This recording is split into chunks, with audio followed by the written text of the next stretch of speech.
Russia on Monday has tested one new hypersonic missile system which is called Zircon. Now, why this is such an important topic that we need to talk about? What is a hypersonic missile?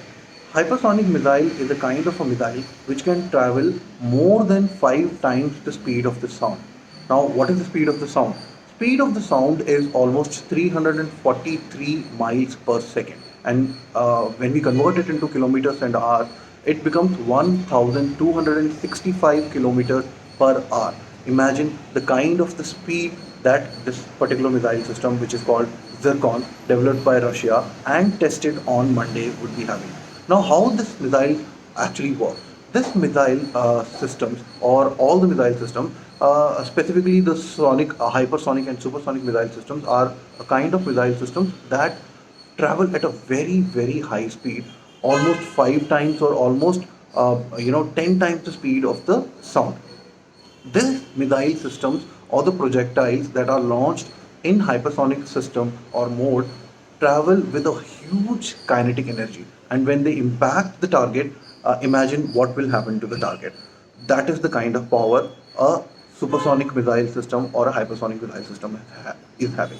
Now, what is the supersonic missile system? A supersonic missile system is a kind of a missile system which travels at more than the speed of the sound, but less than 5 times the speed of the sound. That is called a supersonic missile system. And what is the hypersonic missile system? Hypersonic missile system is a kind of a missile system which travels more than 5 times the speed of the sound. That is the kind of energy, and that is the kind of the speed with which it will be traveling and hitting its target. So this is what Russia has developed and tested on Monday. Now, how does it change the entire dynamic? Remember, Russia may not be as powerful as it was when it was called a USSR, but it is still a military superpower. It is not an economic superpower, it is a military superpower. The missile and defense technology that Russia developed is world class, and sometimes there is actually no comparison or nothing which is equal or you can say that nothing in the same class as what the Russians develop, and maybe that could be the primary reason that India always relies on Russia for its defense procurement. Now, this Zircon missile technology, how does it pose a challenge to countries like China, its neighboring country, and it's one of its most important adversaries in the current world, USA. Now, Russia wants to re-attain the position of being a superpower. But what the challenges it has to face is it changes in terms of money. It doesn't have much of money to divert its money into research and development of these kind of technologies. So that is one of the challenges that Russia is facing. But this kind of a challenge is not there with countries like China, with countries like USA, because they are you can call them as economic superpowers along with defense technology. They are superpowers in defense technology. They are superpowers when it comes to economics also. Now, what this was, a press release was made, or a lot of information regarding this was released by the Russian media, their defense website. And what are the unique features of this missile Zircon is what we are going to talk about. See, in the current scenario, USA, China, including India, they have been working on these kind of super speed missiles which are categorized as hypersonic or which are categorized as supersonic. Now, I'll bring one topic that has happened, or one event that has happened a few weeks or a few months ago, and everybody was confused and everybody was like, they were actually scared. I would mention that people were scared about it. Now, what had happened is in Bangalore a few months ago, there was a loud sound which was equivalent to a bomb blast. I would say it was not a bomb blast, nothing to worry. It was actually sonic boom. Whenever a missile or a kind of aircraft, it crosses the speed of the sound, or the sonic barrier it is called. When it crosses the sonic barrier, this kind of a loud thud or loud sound is generated, which is called a sonic boom. Now, this kind of a loud noise had happened because an aircraft a jet aircraft which was supposed to, which are usually given the guidelines of crossing that sonic barrier only when they are out of the residential area. But this particular plane or this particular jet, it by mistake or maybe because of some testing, a lot of things happen which are a lot of secretive with defense establishment.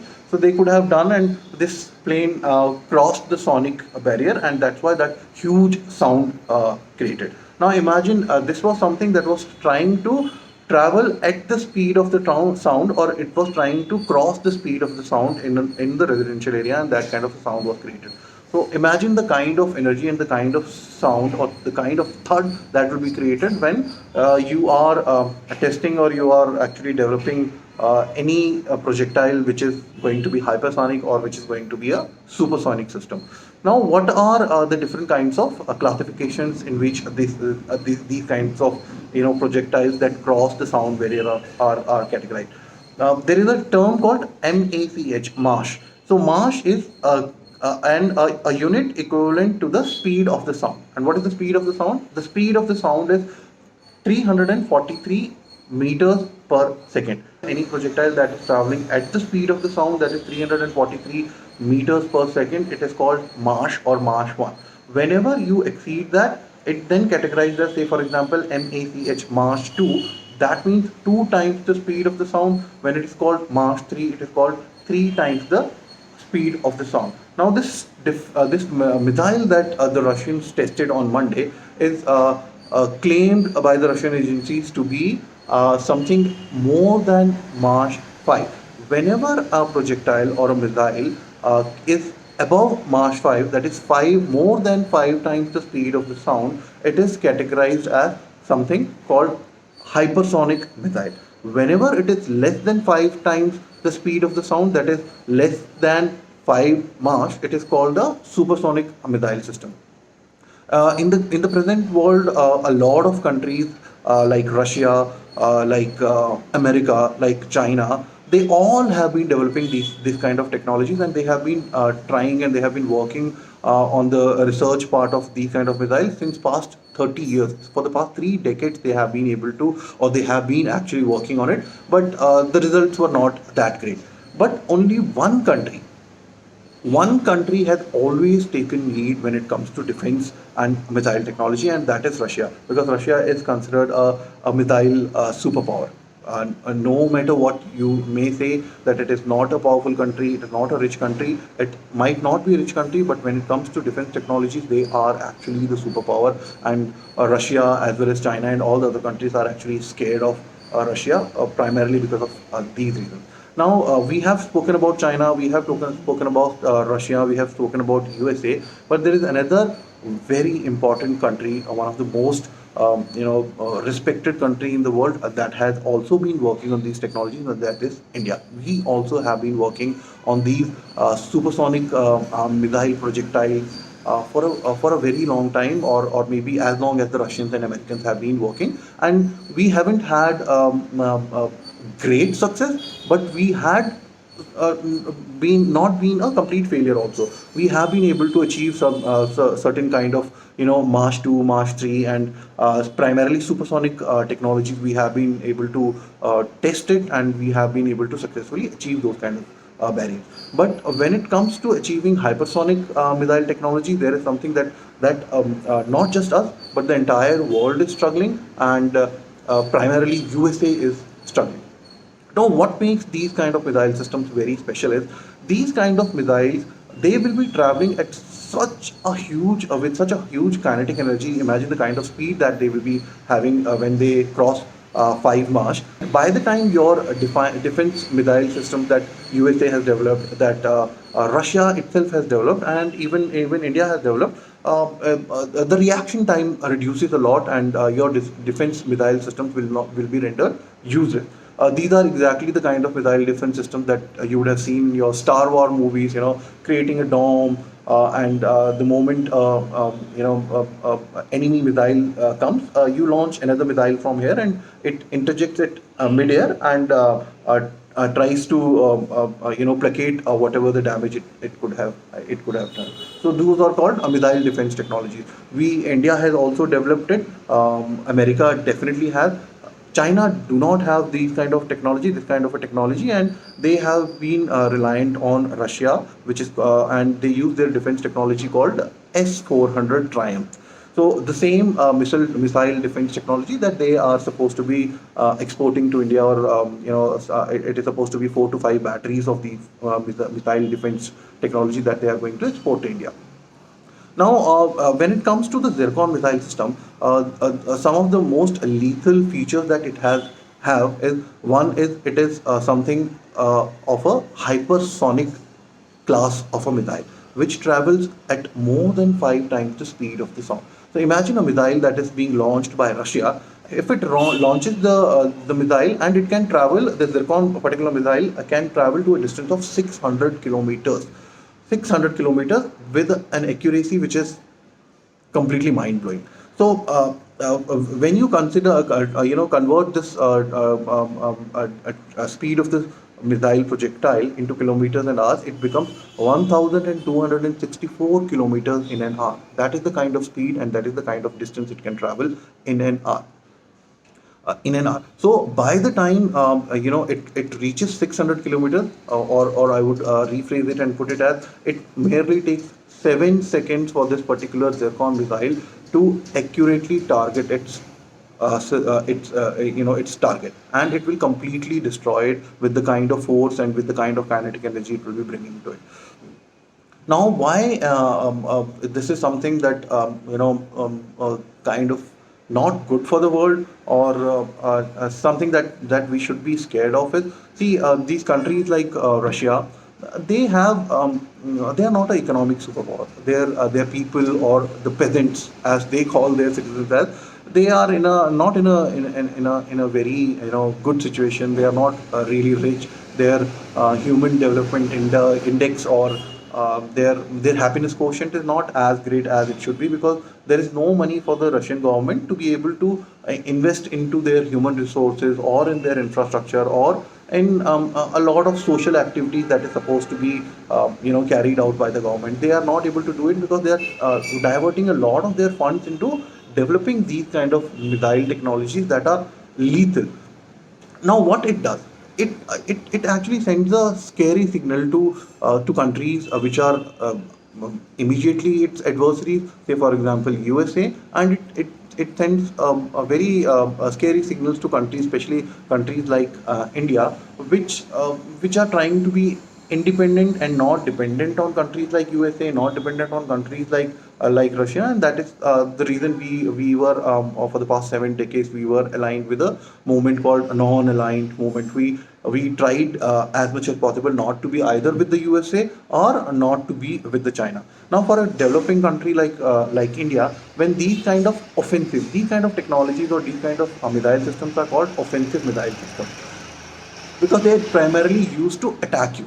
So when you try to or you create a kind of a technology which is lethal and which is trying to attack you, or completely destroy you, you are supposed to now defend yourself. How do you defend yourself? You will be creating another effective missile defense system which will be able to nullify the effect of, or try to destroy this incoming projectile as soon as possible, or before it enters the our defense areas, or our land areas. That is the basic technology, and for that, for a country like India, where we have so much of priority, so many other priorities, like putting the money into medical facilities, or education of the people, or providing food, nutritious food to the kids. A lot of this money gets diverted to defense, which is actually unjustified, or which is very wrong